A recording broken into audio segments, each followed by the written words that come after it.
Okay, folks, now we can add a couple more properties to our definitions of exponents, or to our exponents. One of them is that if we were to take a over b to the minus n power, that's equal to b over a to the n. And that's really a combination of two of our properties that we've already seen. So, and just a reminder of how we divide by fractions. So I'd like to motivate it this way. If we were to say take 2/3 to the -4 power, by definition, that's 1 over 2/3 to the +4 power. And then we know that that could be rewritten as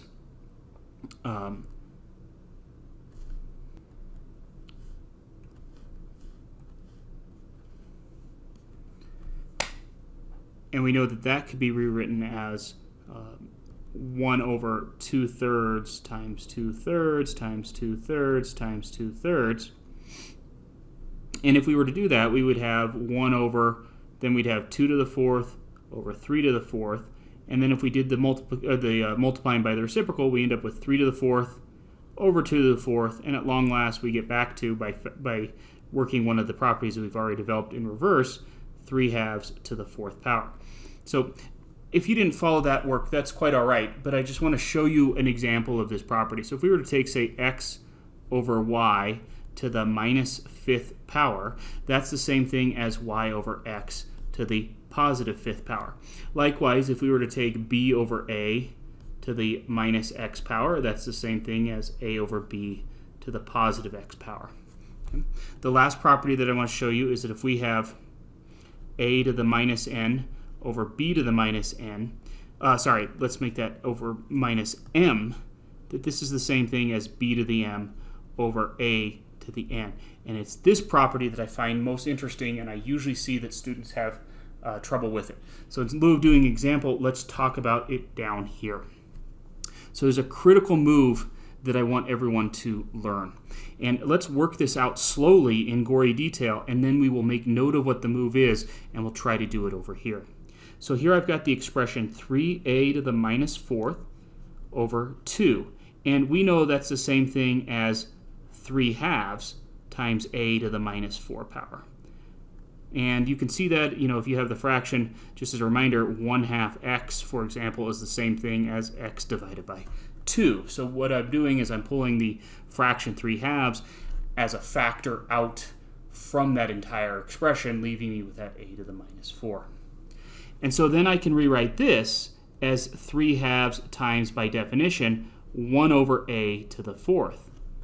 Then we can go ahead and multiply everything back together. If I do multiplying across my numerators, I get 3 times 1 is 3. And multiplying across my denominators, I get 2 times a to the 4th is 2a to the 4th. And what I want to do now, because most students know you can do this, but I want to shortcut this for you. I want to point out what the effect is that we just did.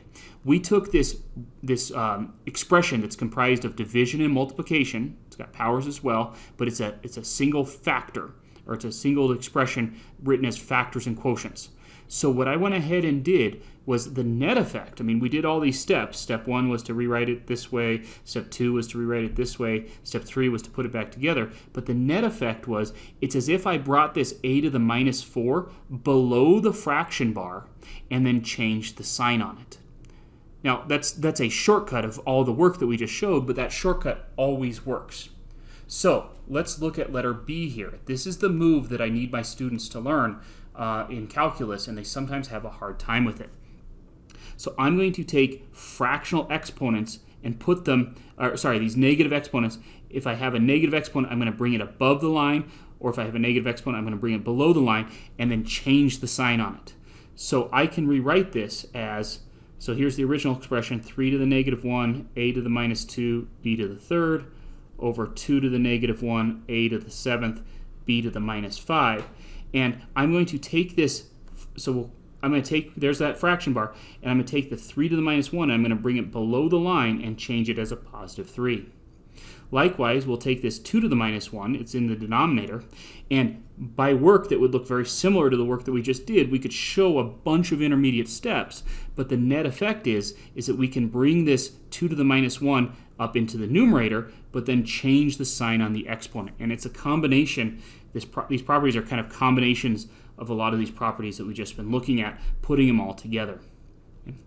Likewise, here, we could bring this a to the minus 2 down below, so there was the a to the 7th that was already there. Now I've got a squared, and we'll keep that b to the 3rd up there because it's already got a positive exponent, but then we'll bring this b to the minus 5th, we'll bring it up above the line as b to the 5th.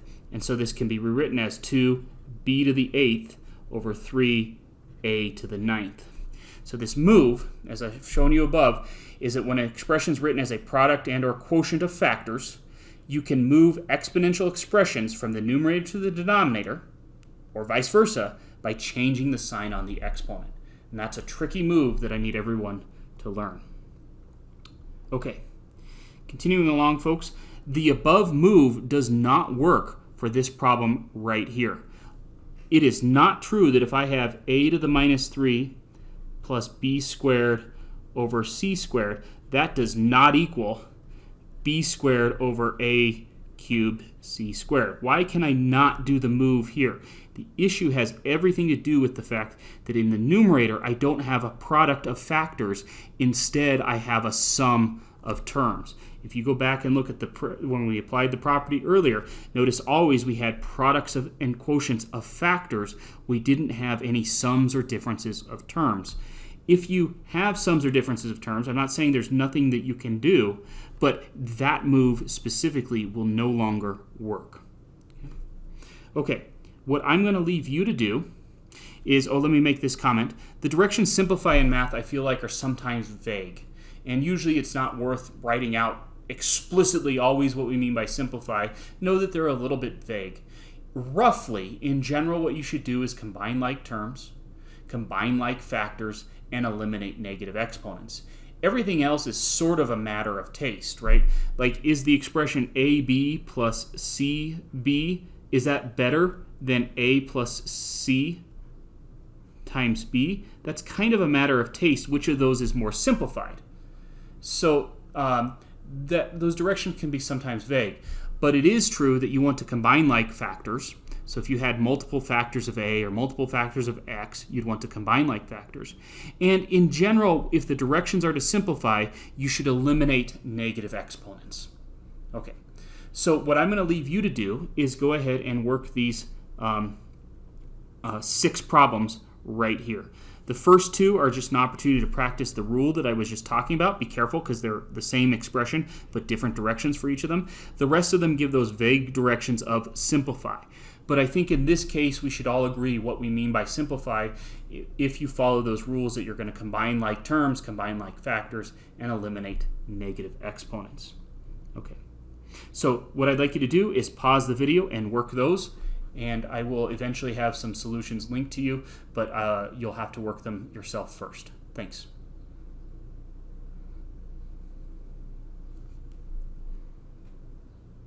So folks, hopefully you worked those problems because that's what you need to do to get comfortable with exponents. I want to show you 2 more things. Let's extend this to kind of where we're going next. Okay. First of all, the expression sine theta squared now makes sense. If we were to talk about the sine of theta squared, that just means to take the sine of theta and multiply it by the sine of theta how many times? Twice. Okay. And that's definitely true. Likewise, the tangent of theta cubed would mean to take the tangent of theta and multiply it by itself 3 times. The next thing I want to show you, though, is that it's customary, rather than writing the sine of theta squared, it's customary to write it as sine squared theta, where we put the power over the sine, meaning that we don't have to write a set of parentheses there. That saves us some writing. Okay. The other thing is for the tangent of theta cubed, similarly we would write this as tangent cubed of theta. So these 2 expressions can sometimes cause some confusion. We'll actually talk about that later on in the course, but I just want to point out that what they mean by shorthand is to square the sine of theta or to cube the tangent of theta. Okay, so we're about done here, folks. The last thing I want to do is I want to work these two problems with you. I found them a little bit challenging, and so it's a good opportunity. If you like, I do recommend that you pause the video and try to do them yourself, but I'll work them here in just a moment. So pause the video if you wish, try them yourself, and I'll see you in a second. So for this first problem here, what I'm going to do is, notice that this is a difference. I can't use the properties of exponents that we were just talking about because this is a sum or difference. But what I can do is in the numerator, I can factor out the greatest common factor. If I were to factor out the greatest common factor, it would be from the numerator x, y, z. That would leave me with an x squared y for the first term and a minus 3z for the second term. And in the denominator, we have a 5xy. So I can now cancel out that factor of x there, and I can cancel out that factor of y there.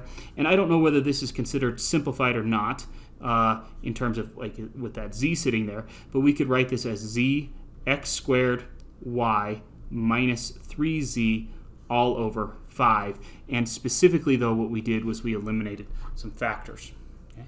So the reason why I put this in here is you couldn't know how to work with these greatest common factors unless you were comfortable with your exponents. Notice that by dividing out 1 power of x from x squared, we ended up with, from x cubed, we ended up with an x squared there. That's what I was trying to show you. Okay, let me scoot that over slightly. And then this is the problem that I wanted to look at here, where we're going to work with expressions that we're seeing often in this class. Okay? So here we have e to the 2x and e to the 5x. Here we have sine fifth of x, sine squared of x, etc. Okay?